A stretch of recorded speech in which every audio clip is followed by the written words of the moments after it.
और आप क्योंकि हरियाणा से हैं और हरियाणा में भी एक गांव से हैं और आपने न केवल उच्चतम शिक्षा में अपितु आपने 10वीं से ही अपने विद्यालय अपने बोर्ड को टॉप किया है और उसके बाद डायरेक्ट सिविल सर्विसेज में आप नहीं गई, आपने वो एग्जाम जो शायद चाइना के बाद दूसरा डिफिकल्ट एग्जाम माना जाता है यूपीएससी, उसमें 95 आपने जो रैंक है वो हासिल किया। आप आईआईटी में भी टॉपर रहे जहां लोगों को प्रवेश भी नहीं मिलता और हमारे सामने हमारी बेटियों के सामने एक रोल मॉडल के रूप में आप आई हैं। हमारी बेटियां आपसे प्रेरणा लेंगी, आपसे शिक्षा लेंगी।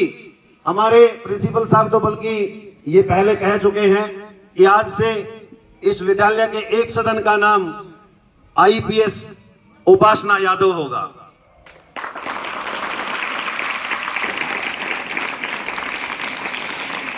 बच्चों, जब मैंने मैडम के हिस्ट्री को जानना चाहा तो जैसे आप पढ़ते हो, मैडम भी गांव के अपने विद्यालय में, जो मुझे जानकारी मिली है, यदि मैं गलत हूं तो मैडम बाद में दुरुस्त कर देंगी, इनके पिताश्री आदरणीय कमल जी और माताजी आदरणीय सुरेश देवी जी गांव में ही भारतीय सीनियर सेकेंडरी स्कूल चलाते हैं, जहां हजारों आप जैसे बच्चे पढ़ते हैं और वहीं पर मैडम भी पढ़ी हैं और वह विद्यालय न्यूनतम फीस में बहुत अच्छी शिक्षा प्रदान कर रहा है।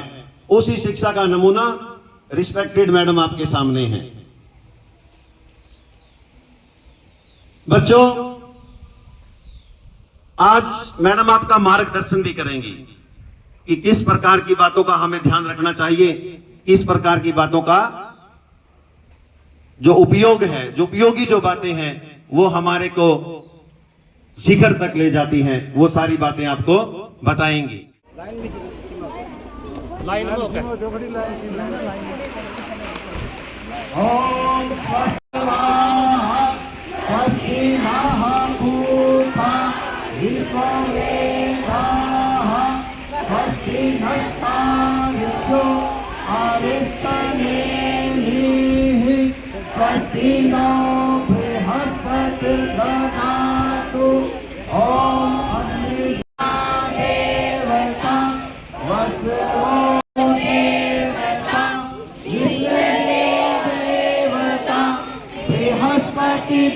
देवतेन्द्रो देवता वरुणो देवता ओम शांतिरंतरिक्षं शांतिः पृथ्वी शांतिरापः शांतिरोधरयः शांतिः। हार्दिक स्वागत व अभिनंदन करता है। मेरे एक मित्र सत्यव्रत शास्त्री जी जो आपके एरिया का इतिहास लिख रहे हैं, उन्होंने बताया कि मैडम का जो परिवार है वो तो शिक्षा देने का काम करता है और आप भी।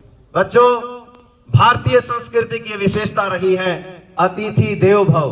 अतिथि को देवता माना जाता है और स्वागत और सम्मान की परंपरा का निर्वहन किया जाता है। उसके लिए मैं इस संस्था के मुखिया आदरणीय प्रिंसिपल श्री अमरजीत जी और हेडमास्टर श्री महिपाल जी से निवेदन करूंगा कि आप बुक्का देकर के आदरणीय आईपीएस अधिकारी मैडम उपासना जी का हार्दिक स्वागत करें।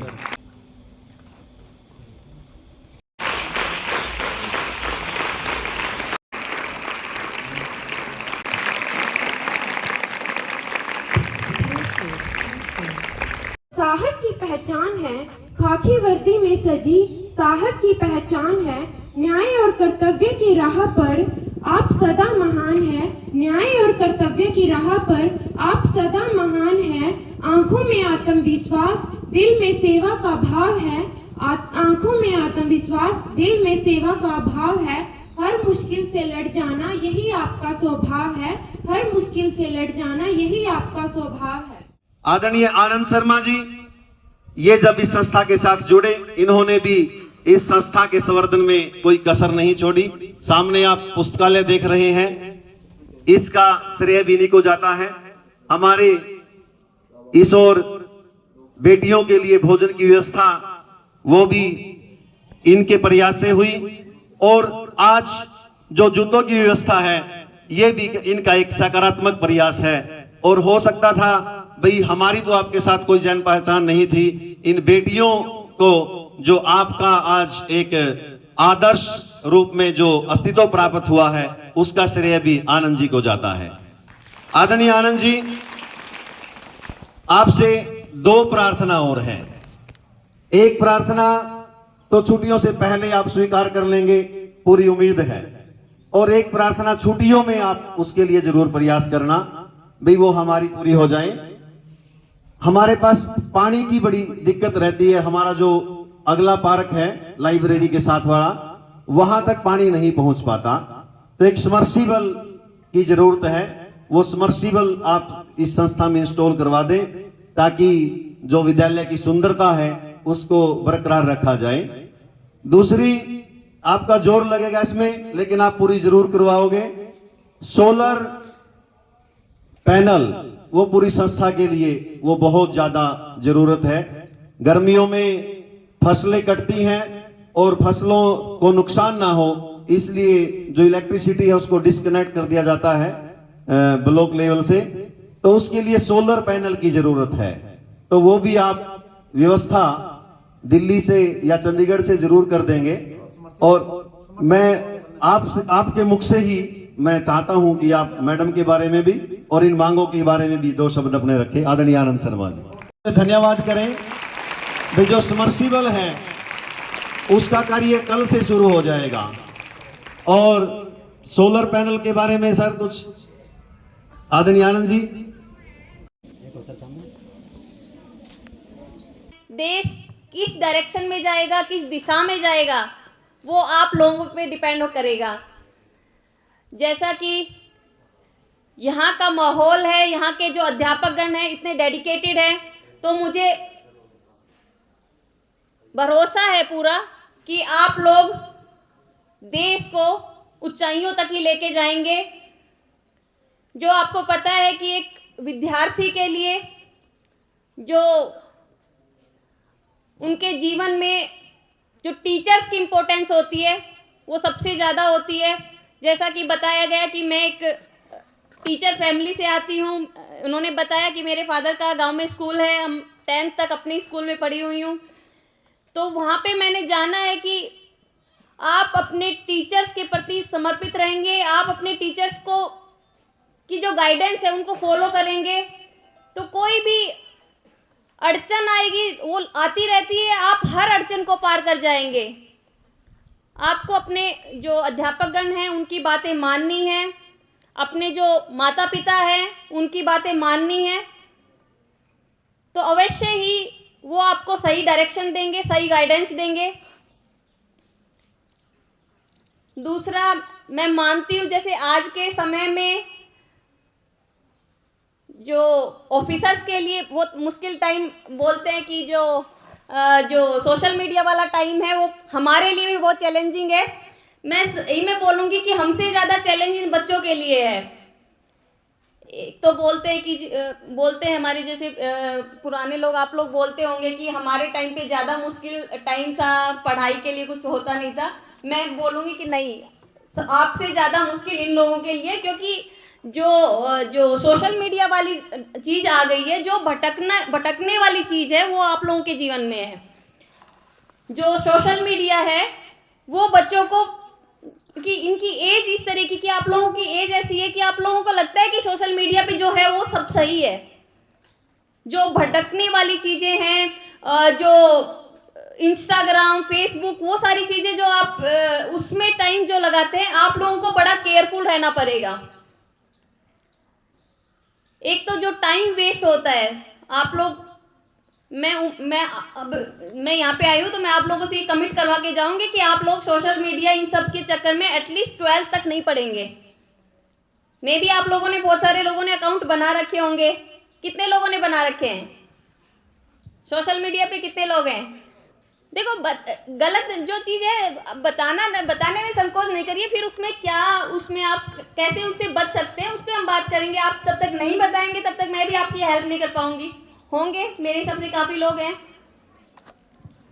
तो बेटा देखो, सोशल मीडिया पे मेरा लेक्चर मोस्टली इसी के अराउंड होगा, क्योंकि मुझे पता है आज के टाइम पे सबसे ज़्यादा नुकसान जो बच्चों के लिए कर रखा है, जो विद्यार्थियों के जीवन में जो सबसे ज़्यादा बड़ा चैलेंज है वो सोशल मीडिया है। फ़ोन कोविड के बाद मोस्टली सबके हाथ में आ गए हैं। कोविड से पहले फिर भी होता था कि जी ऑनलाइन पढ़ाई नहीं होती थी, तो उतना फ़ोन का एक्सेस बच्चों तक नहीं था, लेकिन कोविड के बाद आप सभी के हाथ में, चाहे वो 5th क्लास का बच्चा हो उसके हाथ में भी फ़ोन है। तो क्या होता है कि आप लोग फेसबुक वगैरह इंस्टाग्राम पे अपना अकाउंट बना लेते हैं, उसके बाद कोई भी अननोन रिक्वेस्ट आएगी आप लोग एक्सेप्ट कर लेते हैं। कोई अच्छी सी फोटो लगा लेगा, आपको लगेगा कि जेन्युइन है, वो जेन्युइन कुछ नहीं होता है। साइबर ग्रूमिंग करके एक वर्ड होता है। साइबर ग्रूमिंग में क्या होता है कि आपसे पहले तो फ्रेंडली होते कि आप लोगों को, कोई भी सामने वाला पर्सन है वो आप लोगों को ट्रस्ट दिलाएगा कि मैं जेन्युइन पर्सन हूँ, जेन्युइन बंदा हूँ, ठीक है। वो नहीं होता है एक्चुअल में। फोटो क्या लगी है, पीछे कौन है, कुछ नहीं पता लगता है। आपसे थोड़ी बहुत बातें शेयर करेंगे, अपने सीक्रेट शेयर करेंगे, आप लोगों से बोलेंगे कि आप लोग अपनी बातें बताएं। आप लोगों को पहले ट्रस्ट बिल्ड करवाएंगे कि आप लोग भरोसा कर ले सामने वाले बंदे पे। आप लोग जब भरोसा धीरे धीरे वो आप लोगों को इस तरीके से उलझाते हैं, आप लोग धीरे धीरे भरोसा करके अपने जो सीक्रेट्स हैं, अपनी जो बातें हैं वो उनसे शेयर करना स्टार्ट करेंगे। फिर आपको बोलेंगे कि ये सारी बातें आप किसी को नहीं बताना, पेरेंट्स को मत बताना, अपने टीचर्स को मत बताना। आप लोग चैट डिलीट करना स्टार्ट कर देते हैं। जो भी बातें होती है उनको कि पेरेंट्स ना पढ़ ले, कोई पढ़ ना ले, उसको आप डिलीट करने स्टार्ट कर देते हैं। धीरे धीरे एक बार ट्रस्ट डेवलप हो जाता है, फिर वो आपको अपनी फ़ोटो भेजना, इस तरीके से चीज़ें जो फेवर्स है वो लेना स्टार्ट कर देते हैं। फिर फिजिकल आपस में आप यहाँ पे मिलो, वहाँ पे मिलो, इस तरीके से। फिर कोई वीडियो बना ली, फिर आपको ब्लैकमेल करेंगे। आप लोग फिर पेरेंट्स को भी नहीं बताएंगे कि ब्लैकमेल होते रहते हैं। मैं इसलिए बता रही हूँ कि ऐसे मतलब हम जिस पोस्ट में बैठे हैं वहाँ पे इस तरीके की घटनाएं आती रहती हैं। तो मैं फ्रेंडली तरीके से आपको बता रही हूँ, क्योंकि ये सारी चीज़ें आप लोगों को पता होनी चाहिए। तो वो कोई वीडियो आप लोगों की बन गई है, उसके बाद आप बार बार ब्लैकमेल करता रहेगा कि ये वीडियो मैं ऑनलाइन डाल दूंगा, आपके पेरेंट्स तक भेज दूंगा या किसी को सर्कुलेट कर दूंगा। तो आप लोग ब्लैकमेल होते रहते हैं। उसके बाद जो भी वो बोलता रहेगा आप उनकी बातें मानना स्टार्ट कर देते हैं, मानते रहते हैं। कई बार सिचुएशन ऐसी आ जाती है कि बच्चे सुसाइड के लिए, मतलब इतना हो गया कि टॉर्चर होते जा रहे। तो इन केस पहले तो हम लोग इस चक्कर में नहीं पड़े। मानिए जो सोशल मीडिया की दुनिया है वो असली दुनिया नहीं है, ठीक है। उस पे सब दिखावा है, उसके पीछे कौन है, सामने फोटो लगा रखी है कोई सुंदर सी की कोई यंग सा लड़का है, पीछे पता लगे कौन उसको 40-45 साल का आदमी उसको चला रहा है, ऑपरेट कर रहा है, कुछ नहीं पता लगता है। तो हमें जिसको आप नहीं जानते हो किसी की फ्रेंड रिक्वेस्ट एक्सेप्ट नहीं करेंगे, ठीक है, नहीं एक्सेप्ट करनी है। कोई आपसे ज़्यादा फ्रेंडली होके कुछ भी प्राइवेट चीज़ें, प्राइवेट फोटो शेयर करने के लिए बोलता है, नहीं करनी है। वो सब चीज़ें आपको ध्यान में रखना है कि वो मिसयूज करेगा बाद में आपको। और इन केस गलती से ये स्टेप हो गया है, इन केस शेयर हो गई है, तो ब्लैकमेल होने की बजाय अपने पेरेंट्स को बताना है, ठीक है। पेरेंट्स डांटेंगे, थोड़ा सा आपको गुस्सा करेंगे या थोड़ा जो फिजिकल है थोड़ा सा थप्पड़ भी मार देंगे, लेकिन आप लोग पेरेंट्स को नहीं बता के ब्लैकमेल होते रहेंगे तो वो तो फिर उसके बाद तो चीज़ें बहुत गलत डायरेक्शन में चली जाती है। इनकेस गलत हो गया है तो आप फिर भी अपने पेरेंट्स को बताएंगे, अपने टीचर्स को बताएं कि ऐसी गलती हो गई है और उसको समय रहते उसको संभाल लिया जाए। तो क्योंकि फीमेल्स का स्कूल है, मुझे लगता था कि ये जरूरी है आज के टाइम पे आप लोगों को अवेयर करना, क्योंकि वो केसेस बहुत सारे इस तरीके के आते रहते हैं, बच्चे ब्लैकमेल होते रहते हैं, कोई सुसाइड कर लेता है। तो हमें ये गलती पहले तो करनी नहीं है, और हो गई तो तुरंत हमने अपने पेरेंट्स को, टीचर्स को, जिस पे भी आपको कॉन्फिडेंस है उनको बता देना है, समय रहते हुए पुलिस के पास आ जाए और उनके ऊपर एक्शन हम ले सकें। तो सोशल मीडिया का हमें स्पेशल ध्यान रखना है। ये आपका टाइम भी वेस्ट करेंगे, आपकी एनर्जी भी उसमें वेस्ट होगी और उससे कुछ प्रोडक्टिव हमें नहीं मिलेगा। तो सोशल मीडिया का आपने ध्यान रखना है, इसमें आप नहीं फंसेंगे। दूसरा, कोई भी जो लाइफ में कुछ भी अचीव करना है तो उसमें 2-3 चीज़ें ज़रूरी होती है। आप डिसिप्लिन मेंटेन रखें, जो भी चीज़ें, अनुशासन बहुत ज़रूरी होता है। आप 2 दिन तो 20-20 घंटे पढ़ लिए, 15-15 घंटे पढ़ लिए, उसके बाद नहीं पढ़ रहे, नहीं फ़ायदा है उसका। तो कंटिन्यूटी मेंटेन करनी है, अनुशासन आपको टाइमिंग की, इतने बजे से इतने बजे तक हम जब पढ़ाई करेंगे तो हम पढ़ाई करेंगे। ये नहीं कि पढ़ाई कर रहे हैं, ध्यान तो सोशल मीडिया पे चल रहा है, ध्यान तो चल रहा है कि वहाँ पे वो बच्चे खेल रहे हैं। तो जितने टाइम तक हम खेलेंगे हमारा ध्यान पूरा उसी में होना चाहिए, पढ़ाई में चाहिए। हम 2 घंटा पढ़ ले लेकिन 2 घंटा प्रोडक्टिव पढ़ेंगे। अपना टाइम टेबल है अनुशासन के हिसाब से कि हाँ इतने बजे हमारा इतना हमने पढ़ना है, तो उतना हमने पढ़ना है और कंटिन्यूटी मेंटेन करनी है। तो ये 2-3 चीज़ें हैं, आप लोग फॉलो करेंगे तो जरूर ही अपने जो भी आपका मुकाम होगा, जो भी आपने अपने लक्ष्य निर्धारित कर रखा है, आप उसको अवश्य ही अचीव करेंगे। दूसरा, जो बच्चे ने भी आपको बताया, बच्चे के माध्यम से भी यही बताया था कि अपने पेरेंट्स की, अपने गुरुजनों की बातें आपको माननी है। वो आपका कभी बुरा नहीं सोचेंगे, वो आपके लिए हमेशा अच्छा ही सोचते हैं। तो उनकी बातें हमेशा आपको अवश्य ही फॉलो करनी है। तीसरा, पढ़ाई के साथ साथ एक हॉबी जरूर डेवलप करनी है, वो मैं हर जगह बोलती हूँ। क्योंकि जैसे यूपीएससी की प्रिपरेशन हो जाती है तो उसमें इतना सब कुछ पढ़ना पड़ता है, बहुत सारी चीज़ें होती है, मोस्टली सिलेबस में सब कुछ इंक्लूड हो जाता है।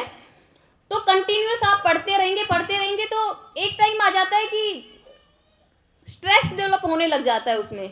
अभी भी आप सोचते होंगे कि जैसे कुछ लोगों को होता है ना कि एग्ज़ाम के जैसे ही एग्ज़ाम नज़दीक आता है स्ट्रेस ज़्यादा लेने लग जाते हैं। तो इसमें आपकी जो हॉबी होती है वो काम करती है। आप कोई हॉबी रखेंगे, जब भी आपका उसमें रहेगा कि कुछ टाइम आपने पढ़ाई के अलावा कोई गेम हो गया या कोई आपने पेंटिंग करते हो या कुछ भी आपके पोएट्री लिखते हो, कुछ भी हो जिसमें आपका मन खुश हो जाता है, जिससे वो स्ट्रेस बस्टर का काम करेगा कि पढ़ाई के बाद कुछ टाइम आपने रिलैक्स कर लिया, आपको अच्छा लगा, वो आपने काम कर लिया। तो एक हॉबी डेवलप जरूर करनी है। साथ में योगा एज ए हॉबी भी हो सकता है। योगा वगैरह होते हैं वो आपको मेंटली स्ट्रॉन्ग बनाते हैं। आप कम से कम आधा घंटा है वो सुबह या शाम किसी भी टाइम पे योगा जो मेडिटेशन है उसमें जरूर लगाना है आप लोगों ने। वो हमेशा पूरे लाइफ में काम देता है। जब भी आपको स्ट्रेस ज़्यादा होता है या कई बार होता है कि कंटिन्यूस पढ़ते पढ़ते अच्छा कुछ टाइम आता है कि बहुत पॉजिटिव सब कुछ चल रहा होता है, किसी टाइम पे डिप्रेशन होने लग जाता है लगातार पढ़ते पढ़ते कि लाइफ में बहुत सारी चीज़ें पॉजिटिव नहीं चल रही है। तो उसमें आपको बैलेंस रखता है, योगा हो गए, मेडिटेशन हो गए, वो आपको बैलेंस रखता है चीज़ों में। तो इस तरीके की हॉबी आपने जरूर डेवलप करनी है। बाकी जैसा यहाँ का स्कूल का माहौल बहुत ही पॉजिटिवनेस यहाँ पे आती है। मतलब मैं इस कैंपस को देखते हैं ना तो कैंपस देख के ही बहुत मन खुश हो जाता है कि इतना अच्छा कैंपस है, इतनी पॉजिटिव वाइब्स है यहाँ पे आके इतना सुंदर माहौल देख के। तो आप लोग इतने अच्छे वातावरण में, इतने अच्छे स्कूल में आप लोग पढ़ रहे हैं, आपके गुरुजन इतने अच्छे हैं, पूरा गांव आप लोगों को इतना सपोर्ट कर रहा है। तो मेरी उम्मीद ही है, मैं पक्का ये मानती हूँ कि आप लोग अपनी अपनी स्ट्रीम में बहुत अच्छा करेंगे। वो चाहे कोई भी आपका लक्ष्य हो सकता है। आपको जो बोल रहे थे कि ऑफिसर बनना चाहते हैं या आप कुछ और स्ट्रीम में जाना चाहते हैं, साइंटिस्ट बनना चाहते हैं, जो भी आप अपनी स्ट्रीम चूज कर लें उसमें आप अच्छा करें। मेरी तरफ से आप लोगों को बहुत बहुत शुभकामनाएं हैं। मेरा यहाँ पे आना तभी सक्सेसफुल होगा तब आप लोग मेरी 2-3 जो कही हुई बातें उनको आप फॉलो अप करेंगे। और आप में से मैं उम्मीद ही नहीं कर रही हूँ, मुझे पूरा भरोसा है कि आगे आने वाले साल में मेरी जगह आप लोग यहाँ पे खड़े होके लेक्चर देंगे। धन्यवाद। जय हिंद, जय भारत।